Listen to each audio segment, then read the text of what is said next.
تو هم دوست داری شبیه سازای پی سی رو موبایل تست کنی؟ پس این ویدیو رو از دست نده.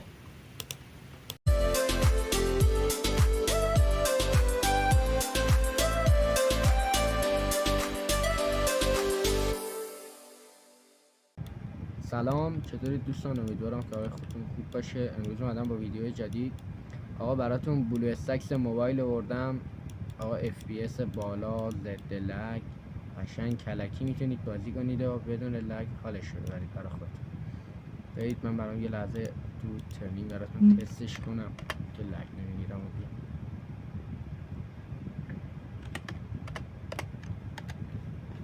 میبینید که کاملا لگ ندارم، خیلی عالیه.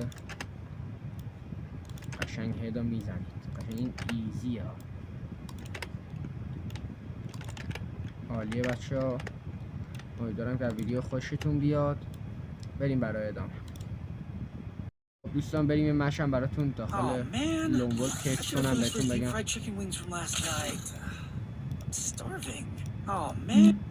لایک و کامنت ها سابم فراموشتون نشه بچه. من الان خودم میبینید دارم اینجوری چی میزنم، از سرعتی میزنم، با موبایل پلی نمیدم، یه حالت موس کیبورد به گوشی ام. برای همین نگید با پی سی دارم پلی میدم و بهتون دروغ میگم. گرفت خریدیم دوستمون.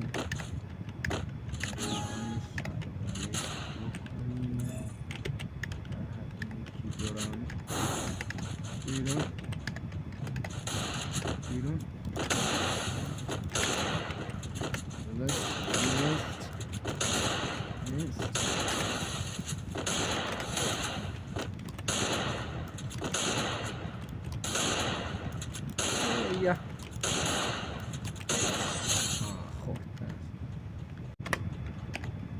خب اینا سریع جمعش کنیم.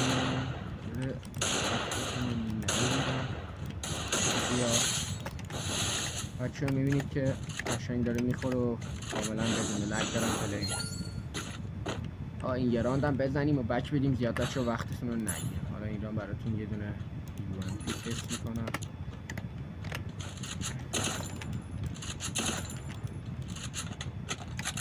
خب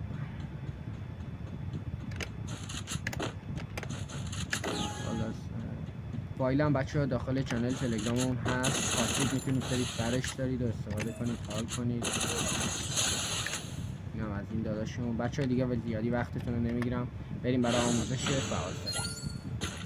وارد برنامه میشید، منتظر میمونید بیاره. این پایین سمت راست بالای اون تنظیمات عکس کیبورد هستش، میزنید روی اون. اینجا اولی نوشته X، اینو من خودم میذارم روی 9585. یه چیز خوب و متوسطه، نه خیلی سرعتیه نه خیلی مثلا کنده. بعد دومی هم که میذارم خودتون 85 رو 58 خوبه. بعد این یکی، این خیلی واجبه، نوشته این همچین چیزی 21058. اینو حتما روی این بذارید، این خیلی خوبه، این بهتون کمک میکنه برای زدن و این چیزا. این 290 من گذاشتم. این گزینه‌ای که میبینید اینجا میشه فعال کرد، غیر فعال کرد، اینا رو همشون رو فعال کنید. خب اینجا ایکس وای، این ایکس وای اصلی نیست، میدونید دو تا واجبه ایکس وای ها اینا هن. من دوتاشو گذاشتم و -2. پیشنهاد میکنم شما هم بذارید، خیلی خوبه. این ایکس وای هم خیلی واجب نیست، همون کلاسیک بذارید باشه خوبه. این که اکچوالی مودشه، این برای چیه؟ روون بودن صفحه است. این ابعاد گوشیتونه که من خودم گوشی حدودا نه کوچیک نه بزرگ دارم، میذارم رو 900 رو 1600. اینجا هم کاستومایزشه، مثلا اگه گزینه گوشیتون داخل اینا نبود میتونید اینجا بنویسید برای خودتون. خب اینجا مدل گوشیتون میخواد همین مدل رو داره، و LG و سامسونگ و شیائومی. اگه هم آیفون باشید که آیفون اصولا اصلا بلو استکس استفاده نمیکنه، ولی اگه واجب شدید میتونید خودتون بذارید روی سامسونگ چون اونا به هم نزدیک‌ترن. من شیائومی دارم میذارم. این خطیه، این خیلی واجبه، این برای صفحه روند بودنه، این حتما بدید ته. اینجا هم چیزی نی، اینا چیز خاصی نیستن. اینجا FPS داره 40 و 70 و 90 و 120 FPS. 120 FPS رو انتخاب میکنید. بعد اینجا خیلی مهمه، اینجا رو نمیکشید عقب. میبینید این بغل صفحه، اینو بعد عقب بزنید. این پایین عکس فلش داره سمت راست پایین صفحه زیر تنظیمات عکس فلش داره، میزنید روی اون. بعد اینجا فری فایر ساده داره و فری فایر مکس انتخاب میکنید و میرید داخل بازیتون و حالش میبرید.